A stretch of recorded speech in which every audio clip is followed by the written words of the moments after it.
इस कथा के मुख्य श्रोता संत शिरोमणि अनंत बलवंत हनुमंत लाल जी महाराज को वंदन करते हुए कैलाशपति त्रिनेत्री अगरदानी भूत भावन भगवान सांब सदाशिव भोलेनाथ संग आदि शक्ति जगत जननी जगदम्बा के श्री चरणों में वंदन करते हुए संत समाज ब्राह्मण समाज को वंदन करते हुए मंचासिया संत जी विराजमान है, उन्हें भी वंदन करते हुए महाराज श्री श्री राकेश आनंद जी महाराज आपको भी प्रणाम करते हुए और इससे पूर्व जो सुमधुर कथा महाराष्ट्र के श्रीमुख से वंदन श्रवण कर रहे थे आपको भी वंदन करते हुए समुपस्थित समस्त आदरणीय वंदनीय सम्माननीय माताएं बहनें भाइयों एवं बाल गोपाल बच्चों को मेरा जय श्री राधे स्वीकार।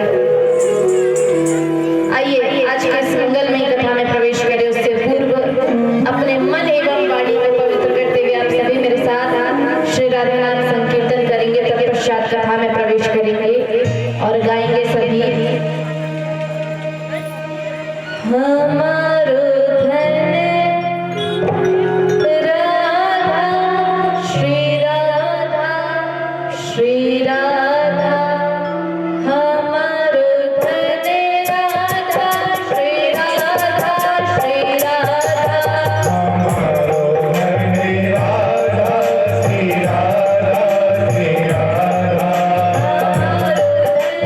राधा श्री राधा श्री राधा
और एक बार प्रेम से सभी कहिए राधे राधे।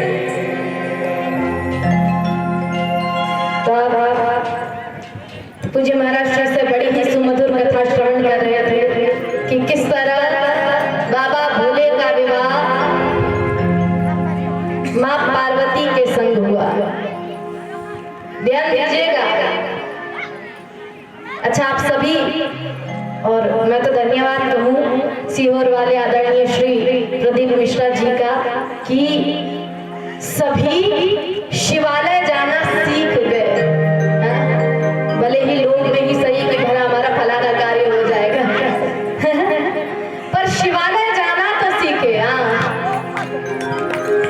ध्यान दीजिएगा। अच्छा, आप सभी शिवालय जाते हैं? हाँ, एक लोटा जल लेकर, क्योंकि हाँ मिश्रा जी ने सिखाया है, एक लोटा जल और ध्यान देना, जितने भी शिव भक्त है ना, वहां प्रधानता एक लोटे जल की नहीं है, वहां प्रधानता है और जल को आपने कितने प्रेम से, विश्वास से, समर्पण से बाबा को अर्पित किया। हम कैसे जाते हैं एक लोटा जल लेकर। हाँ, और कई तो मैंने देखा इतने चतुर, किसी शिवालय के सामने कोई बोरवेल हो या हाँ क्या हैंडपंप इत्यादि हो, तो घर से क्यों बजन लेकर जाओ भाई। हाँ, लोटे से जल झलकता हुआ जाएगा, कपड़े गीले होंगे हैं, इसलिए हम खाली लोटा लेकर जाएंगे, पर्स में रखे दिखाई दिखे भी ना, सीधे शिवालय जाएंगे, वहीं हैंडपंप से जल भरेंगे, वहीं बोरवेल से जल लेंगे और बाबा को चढ़ा देंगे। ध्यान दो, अगर किसी शिवालय के पास कोई बोरवेल है, कोई हैंडपंप है, अच्छी बात है, पर वहां का जल मत चढ़ाया करो, अपने घर से लेकर जाया करो। बोले क्यों?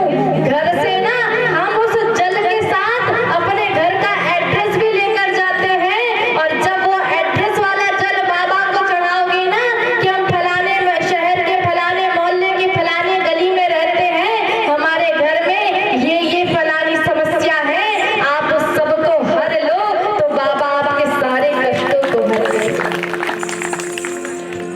पर हम क्या करते हैं? हम इतने आलसी, इतने आलसी, इतने आलसी। अच्छा, हाँ, यहाँ भी शिवालय भी है ना। हाँ, हमको मंदिर समिति मंदिर के दर्शन नहीं कराने ले गई। हाँ, जब भी समय मिले हम दर्शन करना चाहते हैं तो दर्शन कराने ले चलिएगा। हमारे वो एक भैया है जो डेली साथ में रह रहे, समय ना मिले तो भैया को नियुक्त कर देना, बिट्टू जित्तू भैया, हाँ जित्तू भैया को नियुक्ति दे देना। शिवालय भी है ना, हमने सुना है। हाँ, अच्छा, किसी शिवालय के समीप अगर शिव चर्चा हो रही हो ना, शिव कथा हो रही हो, श्री राम जी की कथा हो रही हो, तो उसका फल क्या? ध्यान देना, शिव कथा कहती है। एक बार ना शिव कथा में कहा गया कि एक बार की रात नगर में एक ब्राह्मण रहता है, वो ब्राह्मण का नाम है देवराज। अच्छा, ये कैसा ब्राह्मण है? हाँ, एक मैया भी पॉम्पलेट लेकर आई है शिव कथा का, ध्यान से सुनिएगा। वो कैसा ब्राह्मण है? तो ब्राह्मण पर कर्म से, ब्राह्मण के कर्मों को नहीं जानता कि किस तरह पूजा पाठ करनी है, किस तरह भगवान की आराधना करनी, भगवान का ध्यान करना बड़ा प्रसंगी है।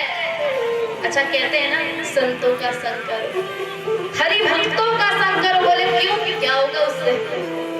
ध्यान देना, अगर आप संतों का संग करते हो, हरि भक्तों का संग करते हो, जैसा करोगे संग वैसा होगा रंग।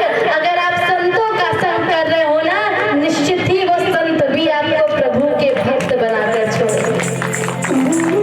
और अगर संग कर रहे हो कोई बीड़ी पीने वालों का, अगर संग कर रही है कोई महिला, कोई चुगली करने वालों का, मैंने देखा है कथाओं में, हाँ, कहीं चार महिला ने एकत्रित होकर अगर कथा में आ रही है ना, तो रस्ते भर इसकी सास की, उसकी बहू की, उसकी देवरानी की, उसकी जेठानी की, हाँ, जिसको कहीं कहते चुगली, कहीं कहते प्रपंच, कहीं कहते पंचायती। हाँ, पर मैंने बताया था, मैं यहाँ की चुगली नहीं बता रही हूँ, क्योंकि यहाँ तो मेले में लोग आ रहे हैं, यहाँ से वहां से पता नहीं कितनी जगह से। हाँ, हम चुगली बता रहे हैं कहीं और की, जो तो गायन ही उनके यहाँ, क्योंकि यहाँ की चुगली मैया बता देंगे तो मैंने आपको बताया ही था। अभी कथा 3 दिन शेष है, इसलिए यहाँ की चुगली अगली जगह। ध्यान दीजिएगा, नाम है देवराज पर इतना कुकर्मी है। अच्छा, ये कुकर्म प्रारंभ कहाँ से होते हैं? मैंने कथा के मध्य बताया था कि जिस घर में इकलौती संतान हो ना, स्त्रियों को, माताओं को संतान पे ज्यादा विशेष ध्यान देना चाहिए। इनकी मैया से यही गड़बड़। अच्छा, माँ क्या करती है? इकलौता बेटा है ना, दे दो जितना पैसा मांगता, 10 रुपए मांगा, मेला घूमना है, 100 रुपए मांगा, दे दो, 500 मांगा, दे दो, कोई मना ही नहीं है, मैं मना नहीं कर रही। पर क्या आप अपने बच्चों से उन पैसों का हिसाब पूछते हो कि 10 रुपए भी तूने लिया तो उसका किया क्या? पूछा? नहीं पूछते, वहीं तो गड़बड़ कर बैठते। अच्छा, ये बच्चे कुसंग में पढ़ते कैसे है? मैंने खेल देखा है, खेला तो नहीं पर देखा है। वो ऐसे गोल गोल सी होती है, वो कांच की है, ऐसे करके खेलते हैं। उसको क्या कहते हैं? कंची। हाँ, कंची खेलते हो, मजा आता है। ऐसे करके कुछ खेलते हैं, हाँ ऐसे करके, और वो गड्ढा भी बनाते हो जमीन में। हाँ, यही जो वाला खेल। अच्छा, वो जब कंची खेलते हैं, मैंने देखा है कई जगह, वो कंची खेलते खेलते ना उसमें रुपया लगा देते, 2 रुपए, 5 रुपए, 10 रुपए। अगर जीत गया, लोग आ गया, माँ 10 रुपए देना, वो 10 लगाएगा।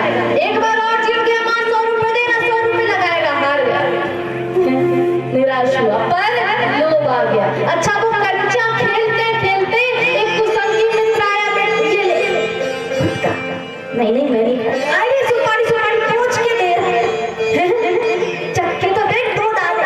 हाँ, अब 2 दाने सुपारी के खाएगा वो, धीरे धीरे।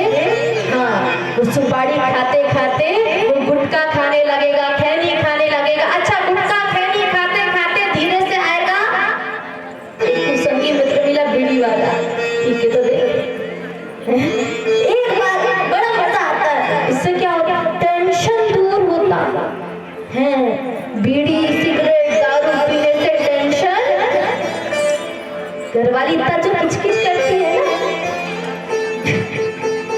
अच्छा, ऐसे से होने लग जाए ना टेंशन दूर, तो आप ही क्या रहे, धीरे से बीड़ी, बीड़ी से सिगरेट, सिगरेट से मदिरा, और वो मदिरे से मांस भक्षण करना। ये एक छोटा सा बालक जो कि कुसंग में पढ़ते पढ़ते बड़े होकर मांस भक्षण तक, और मांस भक्षण से किसी गणिका का संग, किसी वेश्या का संग तक के कुसंग में पड़ जाता है।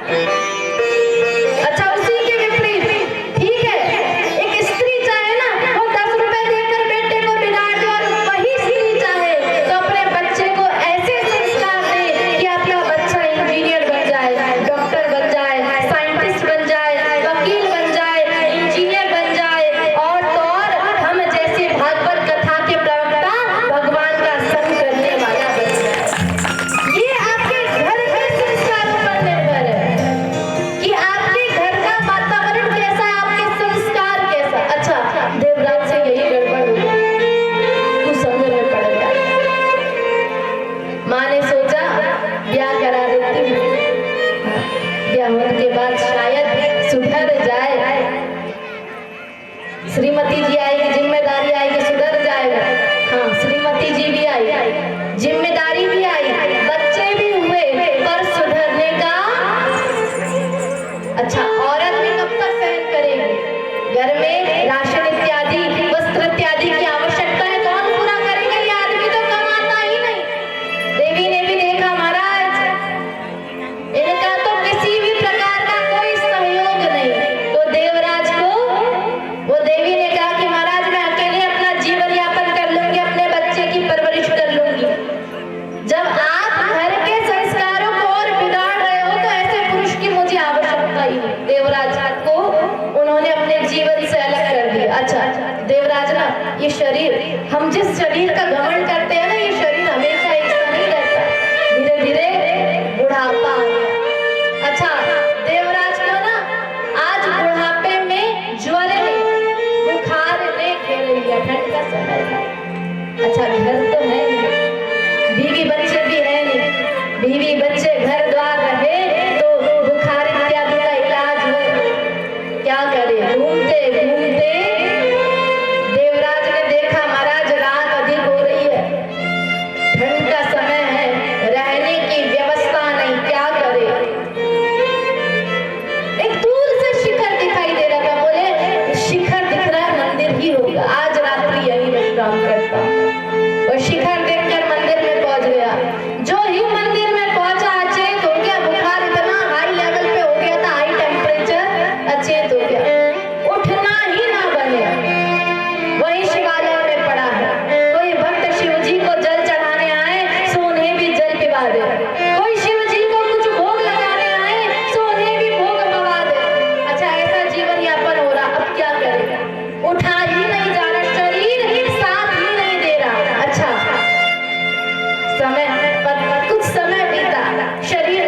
वही शिवालय के सामने ही ना आज शिव कथा प्रारंभ हुई।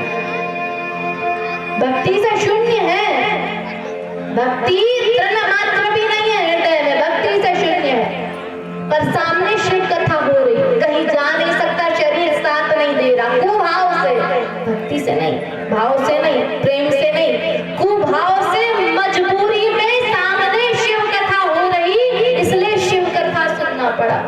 9 दिन हुए जो ही शिव कथा पूर्ण हुई और कथा विश्राम हुई।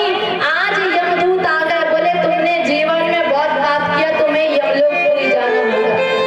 जो ही शिवदूत उसके प्राण हरने ही वाले थे, सो ही शिवपुरी से शिव के दूत आ गए। शिव के दूतों ने कह दिया इसे हाथ मत लगाना। बोले क्यों? इसे छूना भी मत, ये यमपुरी को स्वप्न में भी नहीं देख सकता, सपने में भी नहीं देख सकता।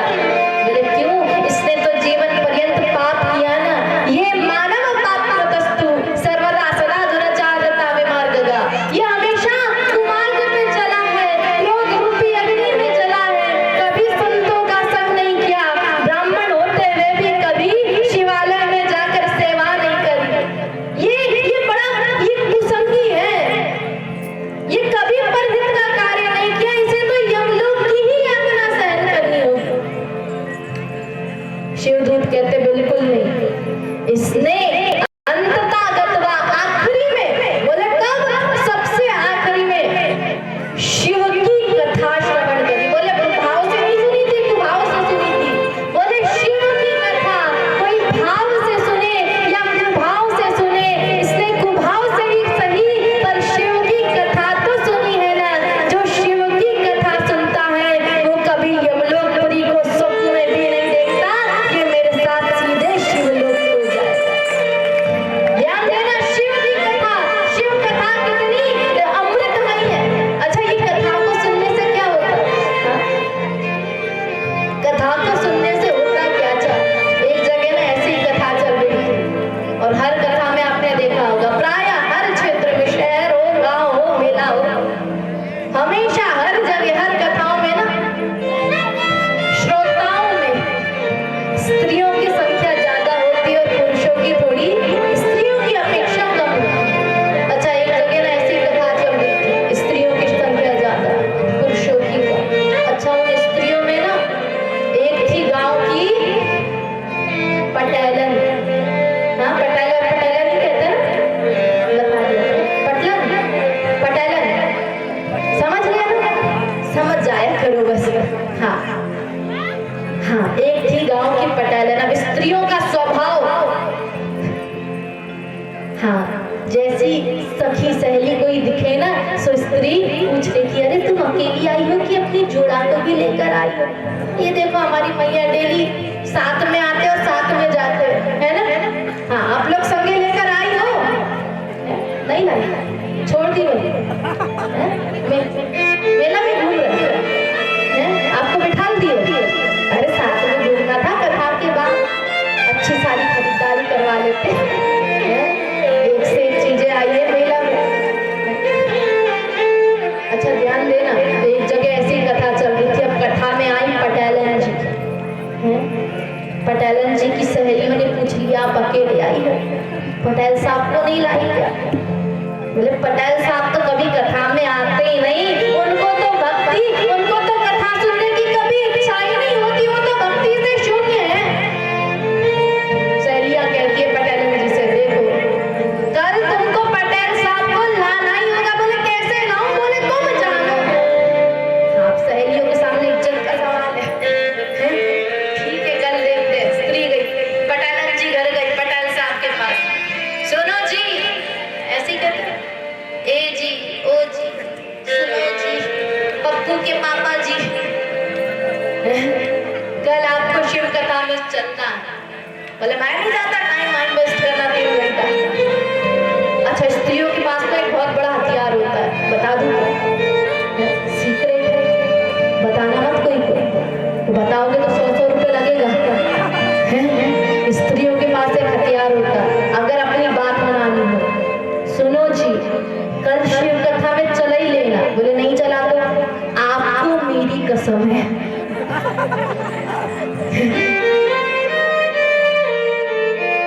जिन जिनका ब्याह नहीं हुआ है वो लोग सुन लो, ये हथियार है आपको। में बोले ठीक है। अगला दिन कथा में पटेलन आई, साथ में पटेल जी भी आए। अब जो ही पटेल साहब कथा में आए, अच्छा इस कथा पंडाल में कोई विशेष व्यक्ति आ जाए ना तो इधर हमारे समिति के भैया लोग हैं, ये हमारे जत्तू भैया, ये सब जाएंगे। हाँ, कोई विशेष व्यक्ति आए तो वहीं से, अभी जैसे हम आते हैं तो वहीं से हमारे समिति के सदस्य, हमारे भैया लोग आइए, है ना। कोई घर आता है तो ऐसा ही सम्मान होता है ना, आइए। अच्छा पटेल साहब आ गए। अच्छा कोई घर में आ जाए तो फिर क्या करते हो, हैं? मेहमान घर आ जाए तो फिर क्या करते हो, बिठालते हो। हमारी मैया बता रही पीछे वाली, बैठने का क्या। अब हमारे समिति के सदस्यों ने कह दिया पटेल साहब बैठे। अच्छा जो ही बैठे और कथावाचक का मंगलाचरण शुरू हुआ और यहाँ पटेल साहब को नींद लग गई, घुरक घुरक। अच्छा बैठे भी तो कैसे, ये हमारी एक मैया, उधर दो मैया, ये तीन मैया बढ़िया खंबे से टिक कर बैठी है। हाँ, ऐसी जगह बैठे थे खंबे से टिक कर। हाँ, अब टिके वाले थोड़े सीधे हो गए, टिक कर बैठे थे, खराटा मार के सोने लगे। अच्छा कितना सोए, कथा हुई, नृत्य हुआ, जयकारा हुआ, सब में सोते रहे। कब तक सोए, कथा की आरती हो गई, श्रोता चले गए, आयोजक चले गए, वक्ता चले गए, सबकी सब चले गए। आखिरी में पंडाल में एक व्यक्ति बचता है। जब आयोजक, श्रोता, वक्ता सब चले जाए ना, ये संगीत वाले भी चले जाए, तो आखिरी में एक व्यक्ति बचता है पंडाल में। इधर कहीं होंगे ये टेंट वाले भैया, आखिरी में यही बचते। अब ये भैया उठे थे, पटेल साहब ये वाले नहीं थे, थे कोई यहाँ पर ऐसे ही थे। पटेल साहब उठिए, अब उठ गए तो कथा हो गई, सब चले गए, आप भी जाइए।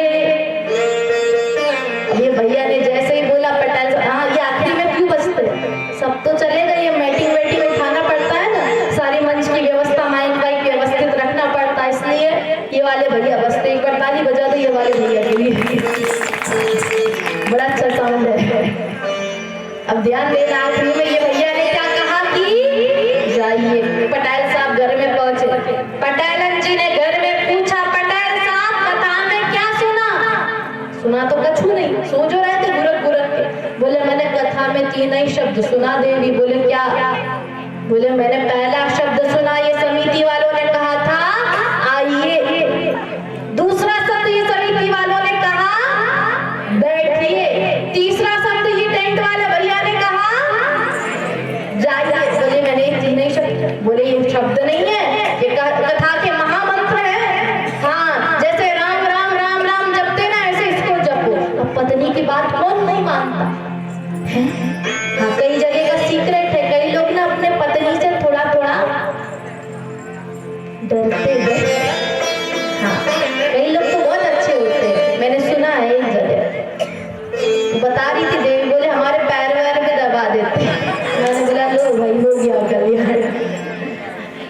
हाँ अगर कोई शरीर में कष्ट हो, अगर आपकी श्रीमती जी के, तो वाली बात अलग है। अगर बीमार हो, अस्वस्थ हो, तो आप दोनों ही तो एक दूसरे का ध्यान रखेंगे। पर अगर शरीर स्वस्थ है और अगर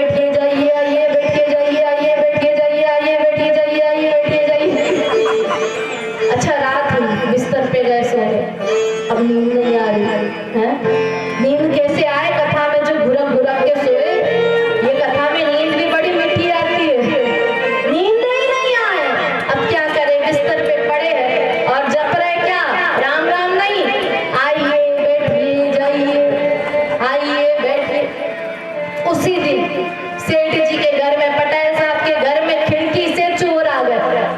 जो ही चोर आए, सेठ जी की आंख बंद है, बिस्तर पे लेटे और लेटे लेटे बोलते आइए।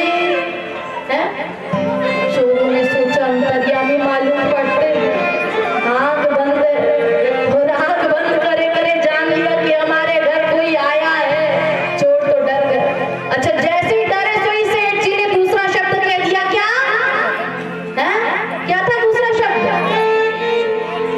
बैठिए महाराज, अगर यहाँ चोरी करी अंतर्यामी है, गड़बड़ हो जाए कि पुलिस के डंडे खाने पड़ेंगे। यहाँ तो चोरी वोरी नहीं करना। हाँ, अंतर्यामी मालूम पड़ते पड़ोसी का सोना भी टेबल पर रख दिया, कान पकड़े चोरी नहीं करेंगे। और ऐसा किया ही था। सोई सेठ जी ने तीसरा शब्द कह दिया। क्या? जोर से बोलो, और जोर से।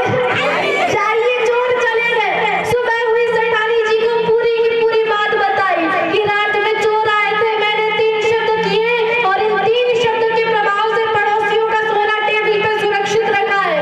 सेठानी कहती है, पटेलन जी तुम एक दिन कुभाव से भागवत की कथा में, शिव की कथा में, श्री राम की कथा में गए, कुभाव से गए, उसका फल क्या मिला कि तुम्हारे घर चोरी होने से बच गई, पड़ोसियों का सोना सुरक्षित रह गया और कुमार्ग पे चलने वाले वो चोर सतमार्ग पे चल गए। प्रेम से बोलिए राधे राधे। ध्यान देना, ये सत्संग का प्रभाव है। इसलिए कहते हैं संग अच्छा करो। आप जैसा संग करोगे ना, जितना भागवत की कथा को सुनोगे, जितना राम कथा को सुनोगे, उतना ही ना आपकी मति शुद्ध होगी, आपकी मति पवित्र होगी। ध्यान देना, अभी महाराज श्री बड़ा सुंदर शिव कथा का वर्णन कर रहे थे। हाँ, थोड़ी सी शिव कथा की ओर ही आगे चले, जिसमें भी महाराज श्री वर्णन कर रहे थे कि देवी पार्वती ने ना बेलपत्ती जो कि सूख चुकी थी, सूखी वाली बेलपत्र को पाया। अच्छा, शिव कथा कहती है कि ये जो बिल्व का वृक्ष है ना, ये जो बेल का वृक्ष है, ये बेल का वृक्ष उत्पन्न कैसे हुआ? बेल के वृक्ष के क्या क्या लाभ है? कैसे बिल्वपत्र बाबा भोले को चढ़ाया जाए? ध्यान देना, बड़े सुंदर लाभ है, शिव कथा कहती है। अच्छा, सबसे पहले तो इस चर्चा पे आए, आप सभी बेलपाती बाबा को चढ़ाते हो? हाँ, चढ़ाते हो? ये बिल्व का वृक्ष उत्पन्न कैसे हुआ? तो शिव कथा में वर्णन है। हाँ, एक बार ना गंगा जी, लक्ष्मी जी और पार्वती जी तीनों के तीनों कैलाश पर्वत पे, और आज तीनों ने बाबा भोले से कुछ वरदान मांगना चाहा। गंगा जी कहती है कि जो भी व्यक्ति गंगा जी में स्नान करे, ध्यान देना, गंगा में स्नान करने से व्यक्ति पाप मुक्त हो जाता है। आप लोग ने स्नान किए देव नदियों में? हाँ, किसी भी देव नदी में, गंगा जी, तप्ती जी, नर्मदा जी, स्नान करे सभी ने? कहते हैं कि देव नदी में स्नान करने से व्यक्ति पाप मुक्त हो जाता है। विश्वास है? अच्छा, यहाँ कितने लोग हैं जो अपने दिल पे हाथ रख के कह सकते हैं कि हमने जीवन में कभी पाप नहीं किया? कोई है? कोई नहीं है? हाँ, कैसे कैसे पाप? अच्छा, हाथ में अगर कभी मच्छर बैठ जाए तो क्या करते हो? उड़ जाओ, नहीं तो हम आपको मारेंगे, सोई हमें पाप लगेगा। ऐसा करते हो? क्या करते हो? पाप लगा ना? अच्छा, ध्यान देना। हाँ, हमें विश्वास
मैंने पूछा ऐसा क्यों, कारण तो बताओ। बोले देवी जी पहली रोटी इसलिए कि हमारे जो वो है, वो कौन खिलाड़ी जी, ए जी हो जी, पप्पू के पापा जी, हाँ वो गैया की तरह सीधे हो जाए। मैंने पूछा आखिरी क्यों, बोले कुत्ते जैसे वफादार हो जाए। ऐसा मत करना, ध्यान देना, पहली रोटी गैया को खिलावा, आखिरी वाली कुत्ते को। जिस घर में प्रतिदिन ये पांचों प्रकार के यज्ञ होते हैं, ये जो छोटे छोटे पाप आपसे और हमसे हो जाते हैं, इन पापों से आपको और हमको मुक्ति मिल जाती है। इसलिए ये 5 प्रकार के यज्ञ प्रतिदिन करो। अच्छा, कोई समझदार सा व्यक्ति गए, देवी जी टाइम है, ऑफिस जाना है, खेती में जाना है, स्कूल जाना है, घर के काम करना, तो कई होते बड़े बड़े एक्सक्यूज वाले हैं, समय नहीं है। कौन आए प्रतिदिन जलाशय में, कौन जाए प्रतिदिन छत पे, घुटना दुखने लगते, हाँ टाइम नहीं है तो क्या करें। एक बड़ा सुंदर उपाय बता दिया, बोले निरंतर राधा राधा राधा राधा राम राम ना राम राम, जो निरंतर भगवान के नाम को गाते रहता है, भगवान की कथा को सुनते रहता है, वो भी इन छोटे छोटे पापों से मुक्त हो जाता है। इसलिए निरंतर प्रभु का नाम गाते हैं। अच्छा, यहाँ चर्चा निकली थी कि माँ गंगा ने बाबा भोले से कहा कि लोग गंगा में स्नान करते हैं तो गंगा स्नान करने से पाप रहित तो हो जाते हैं, पर माँ गंगा कहती है कि मैं चाहती हूँ कि मुझ में स्नान करने से लोग आरोग्यता भी प्राप्त करें, रोगी ना रहे, आरोग्य हो जाए।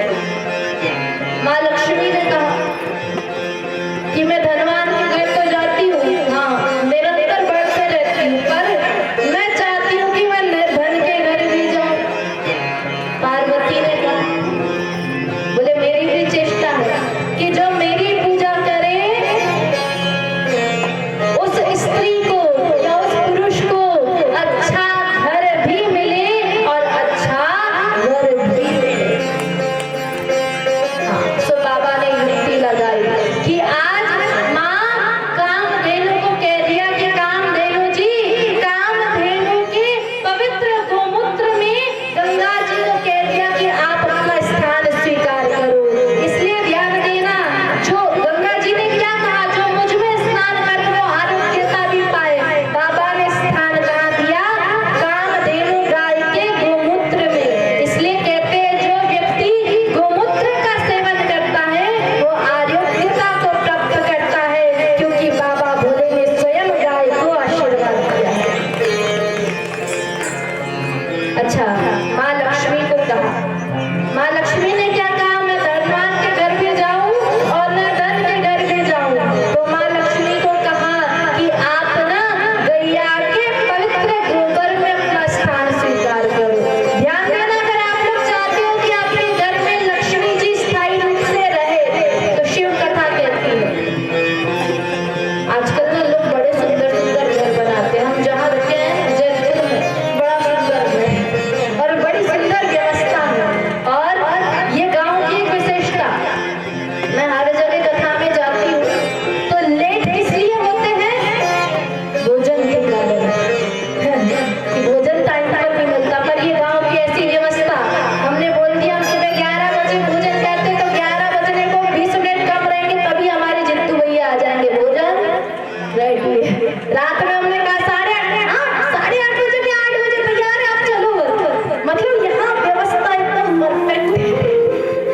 ध्यान दीजिएगा, बड़ा सा बड़ा घर क्यों ना बना लो, पर अगर आप चाहते हो कि आपके घर में लक्ष्मी जी स्थायी रूप से आकर विराजमान हो तो घर में महंगी टाइल्स लगा लो, कोई बात नहीं, पर आपके घर का जो पूजन कक्ष है जहाँ पूजा करते हो और आप जहाँ भोजन बनाते हो, वो पूजन कक्ष को और वो भोजन कक्ष को गैया के गोबर से जो व्यक्ति प्रतिदिन लिपता है, तत्पश्चात पूजन करता है और भजन करता है, उस घर में लक्ष्मी जी स्थायी रूप से आकर विराजमान हो जाती है।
व्यक्ति ने युक्ति लगाई, बेलपाती तोड़े, प्रेम से उसे धोए, साफ सुथरा कपड़ा बिछाया, उसको सुखाया, फिर क्या किया, वो बेलपाती सूखने के बाद ऐसा लिया, जोर से दबा दिया, क्या हुआ, पाउडर बन गया।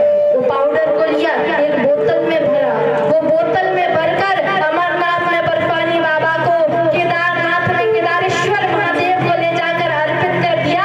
सो ही बाबा भोले प्रसन्न हो गए, बोले अगर तू मुझे चूरा भी चढ़ाता है तो भी मैं खुश हूँ। अच्छा, ये बेलपाती जो है ना,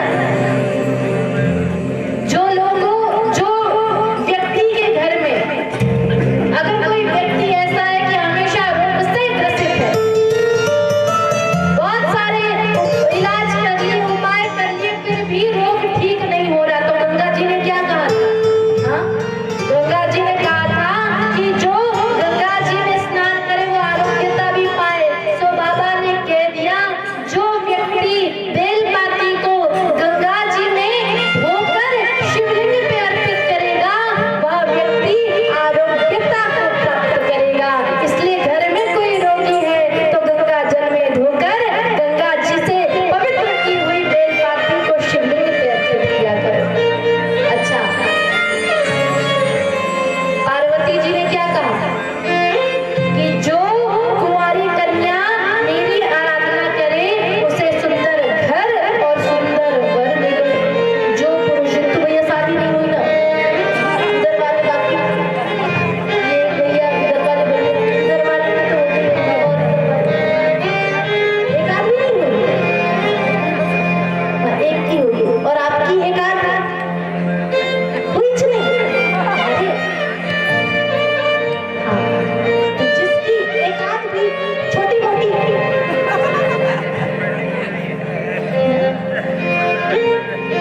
हाँ, जिसकी एक आध भी छोटी मोटी, मतलब ब्याह भया ही नहीं है, जिस कन्या का या जिस पुरुष का ब्याह हुआ ही नहीं, वो व्यक्ति महादेव के पास जाए, हर देवों के देव महादेव को उमा सहित स्मरण कर कर, जो व्यक्ति, बड़े ध्यान से सुनना,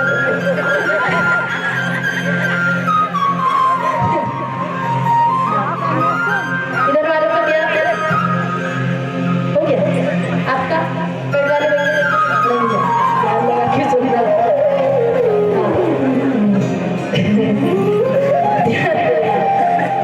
हाँ, जिनका हो गया वो अगर अगले जन्म की तैयारी करना चाहे तो अगले जन्म की तैयारी वो लोग अभी से कर सकते हैं। हाँ, पर जिनका प्रेजेंट में नहीं हुआ है, हाँ, वो लोग शिवालय में जाकर उमा सहित बाबा भोले का स्मरण करके जो कन्या बेलपाती को बाबा भोले के ऊपर अर्पित करती है, उसे सुंदर घर भी मिलता है और सुंदर सा वर भी मिलता है।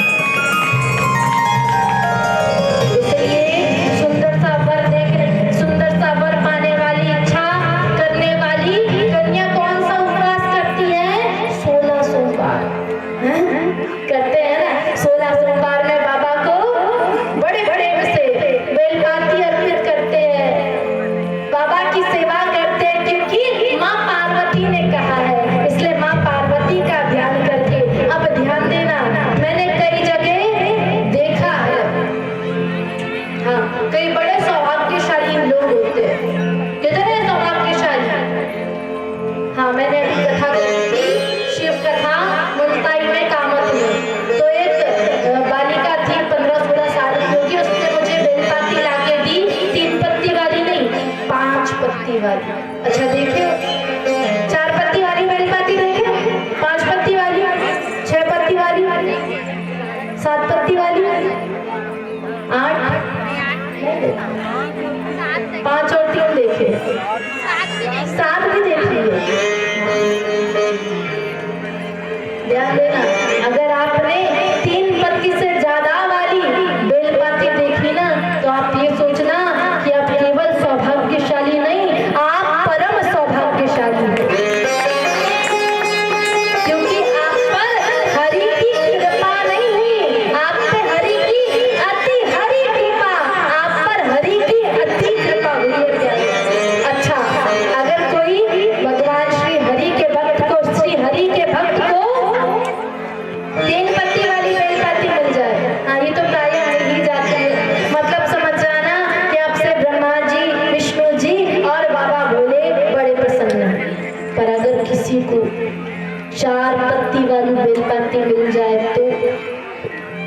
ध्यान देना, 3 पत्ती वाली बेलपाती 1000 शिवालय में शिवलिंग पे अर्पित कर दो, और वही 4 पत्ती वाली एक ही कर दो, सोई फल बराबर।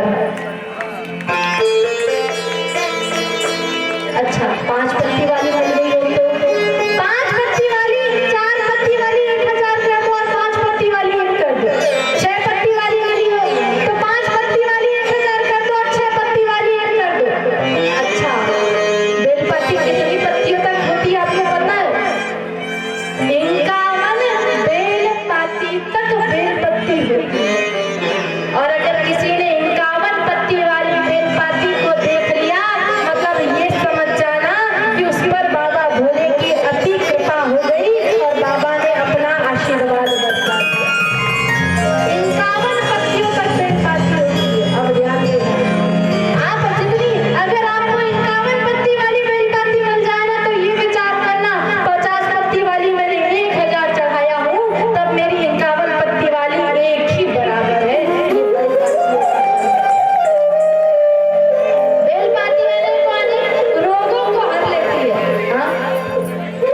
बहुत सारी बीमारियों को हरने का काम औषधि है, मामूली सी चीज नहीं है। बेलपत्ती औषधि है। कैसी औषधि? बहुत सारे रोगों को हर लेती है। मैं दूसरों की तो समस्या नहीं बताऊं, खुद की बताऊं, हाँ? खुद का एक्सपीरियंस, दूसरों का नहीं। मुझे बचपन से एक समस्या थी, गर्मी जब तेज हो जाती है ना, तो गर्मी में मेरी नाक से खून आता था गर्मी में। फिर मुझे किसी ने उपाय बताया कि बेल का जो फल होता है उसका मुरब्बा बनता है। थोड़ा सा कड़ू लगता था, पर केवल ये पत्ती नहीं है, ये बहुत सारी औषधियों को हर लेने वाली। मुझे किसी ने बताया कि आप प्रतिदिन वो बेल के फल का मुरब्बा खाओ। मैंने वो बेल के फल का मुरब्बा खा, अच्छा मैंने इलाज भी कराया था,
अच्छा, मैंने शिव कथा के अनुसार तो बता दिया कि जो व्यक्ति स्थायी रूप से लक्ष्मी जी चाहते हैं वो लोग क्या करें।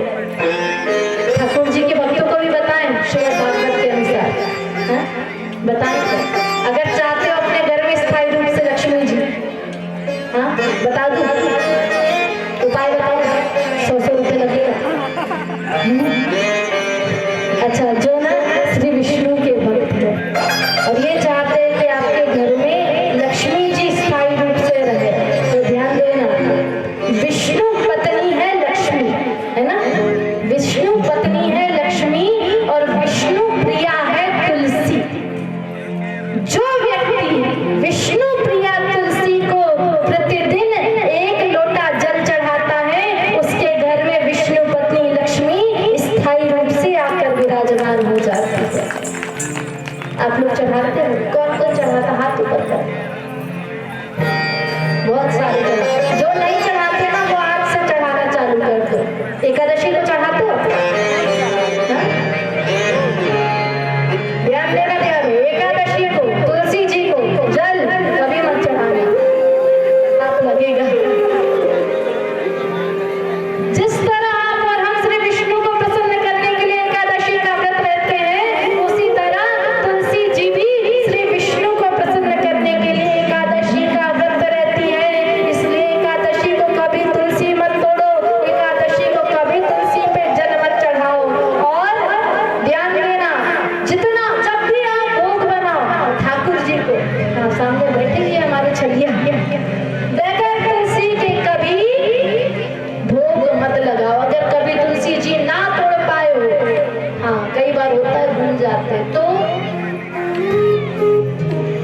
अगर रात की तुलसी जी है ना, वही स्पर्श करके भोग लगा दो। वो भी नहीं है, गले में कंठी पहने हो, हाँ जो सफर करने वाले प्रायः वैष्णव भक्त होते हैं ना, गले में तुलसी हमेशा पहने रहते हैं।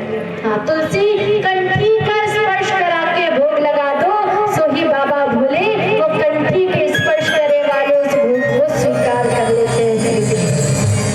ध्यान देना, इसी तरह तुलसी जी का भी अनेक महत्व बताया गया। अब ध्यान दो, जो विष्णु भक्त तुलसी पहने रहता है या जो बाबा भोले का भक्त रुद्राक्षी पहने रहता है। अच्छा, मैंने कई जगह सुना है, देवी जी हम ना फलाने दुख भरे कार्य में गए थे, किसी की मृत्यु हो गई थी, सो हम ना तुलसी जी उतार के गए थे, कंठी को है उतार के गए थे। क्यों? वो अशुद्ध जगह है ना, हाँ अशुद्ध जगह, वहां तुलसी जी को पहन के जाएंगे तो तुलसी जी अपवित्र हो जाएगी। तुलसी कभी अपवित्र नहीं होती। अगर आप कभी अगर शमशान भी क्यों ना गए हो और तुलसी जी पहन कर गए हो, तो तुलसी जी कभी उतार के मत जाओ कि अपवित्र हो जाएगी। आकर स्नान तो करोगे ना, स्नान करके जब इस तुलसी जी पे जल जाएगा तो ये तुलसी जी स्वतः ही पवित्र हो जाएगी, कभी अपवित्र नहीं होगी। अच्छा, कई होते जो सोते समय उतार देते, बोले सो रहे हैं ना इसलिए। अच्छा, अगर सो रहे हो और सोते सोते आपने तुलसी उतार के रखी और नींद में ही यमराज आ गए आपको ले जाने, तो यमराज देखेंगे गले में तुलसी है नहीं, चल यमपुरी घसीट के ले जाएंगे आपको खींचते हुए। इसलिए सोते समय भी तुलसी कभी मत उतारो। क्यों? यमराज आएंगे, देखेंगे ये सो रहा है पर सोते सोते भी इसके गले में तुलसी है, मतलब ये हरि का भक्त है, इसलिए इसे मैं यमलोकपुरी नहीं ले जाऊंगा, मैं इसे वैकुंठ लोक में गोविंद के चरणों में ले जाकर छोड़ूंगा। अच्छा, अब ध्यान देना, गर्मी का समय आएगा तो कई जगह ना होता है कि कई जगह ना तुलसी जी सूख जाते हैं। अच्छा, आप लोग सूखी हुई तुलसी का क्या करते हो? हाँ? रखते हो? फेंक देते हो? गाड़ी वाला आए उसमें नहीं डालते, रखते हो? रखते हैं। अच्छा, ध्यान देना, सूखी हुई तुलसी का सभी का महत्व है। बेलपाती का, तुलसी का, सूखी हुई तुलसी का क्या महत्व है कि अगर आपके घर में तुलसी जी सूख गई है, ध्यान देना, सबसे पहले ये सोचना कि आप सौभाग्यशाली हो कि आपके घर में कोई समस्या आने वाली थी और तुलसी जी ने देखा कि मैं इसके आंगन की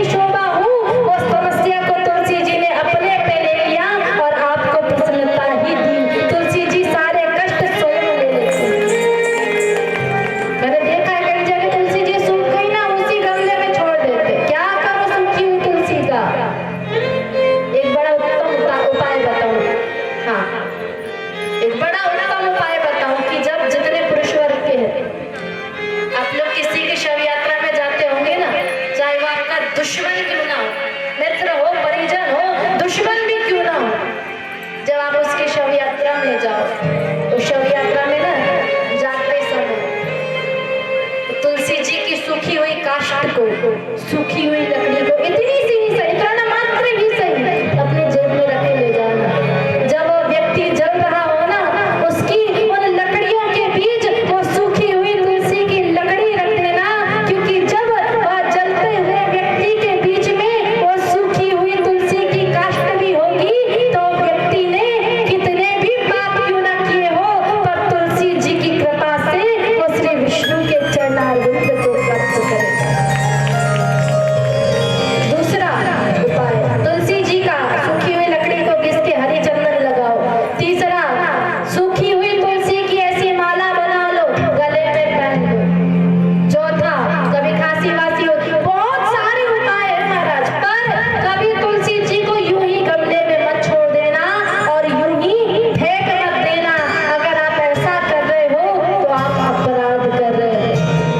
बोलिए श्री वृंदावन बिहारी लाल की।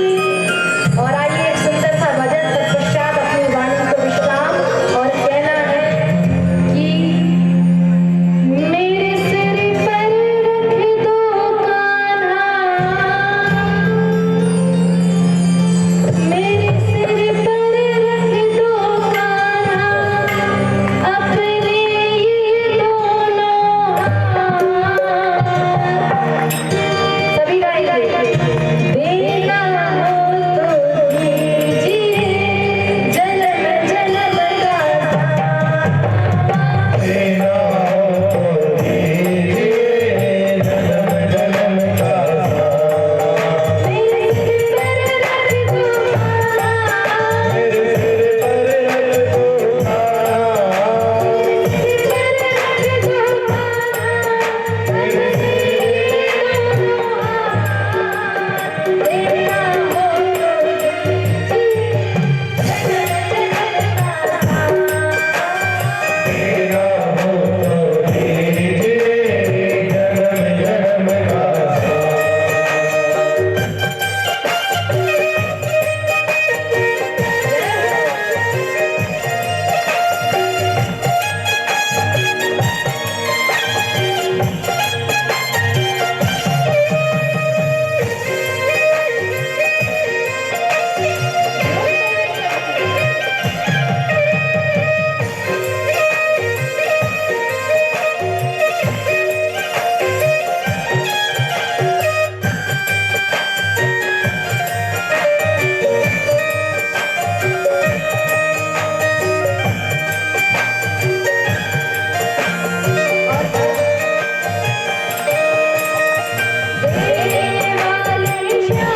सभी आज प्रार्थना अगर नेटवर्क